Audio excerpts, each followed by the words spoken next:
মাঝখানে এক নির্জন বাড়ি। সেই বাড়িতে একা থাকতেন এক বৃদ্ধ মহিলা, মিসেস দে।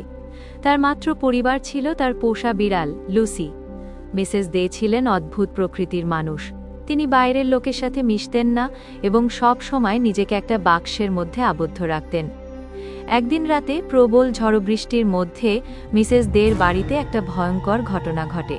পরদিন সকালে প্রতিবেশীরা দেখতে পায় মিসেস দের বাড়ির দরজা খোলা এবং ভেতরে সবকিছু লণ্ডভণ্ড।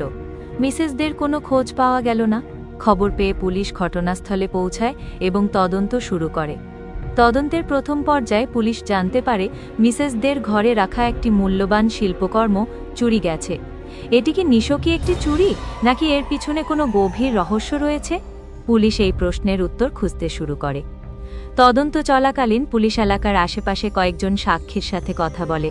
একজন সাক্ষী জানায় যে ঘটনার রাতে সে মিসেসদের বাড়ি থেকে একটি গাড়ির শব্দ শুনতে পায়।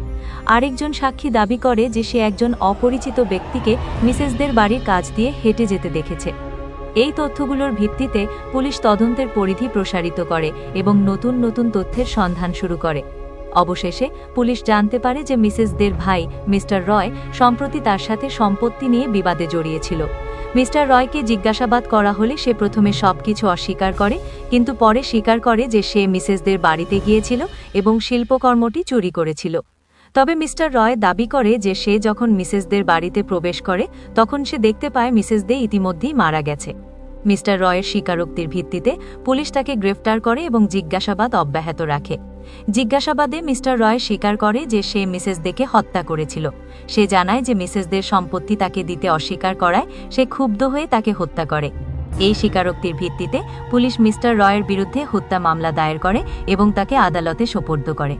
আদালতের বিচারে মিস্টার রয় দোষী সাব্যস্ত হয় এবং তাকে যাবজ্জীবন কারাদণ্ড দেওয়া হয়। এই ঘটনার মধ্য দিয়ে একটি রহস্যের সমাধান হয়, কিন্তু মিসেসদের মৃত্যু আজও তার প্রতিবেশীদের মনে একটি প্রশ্নচিহ্ন হয়ে রয়ে গেছে। গল্পটা কেমন লাগলো?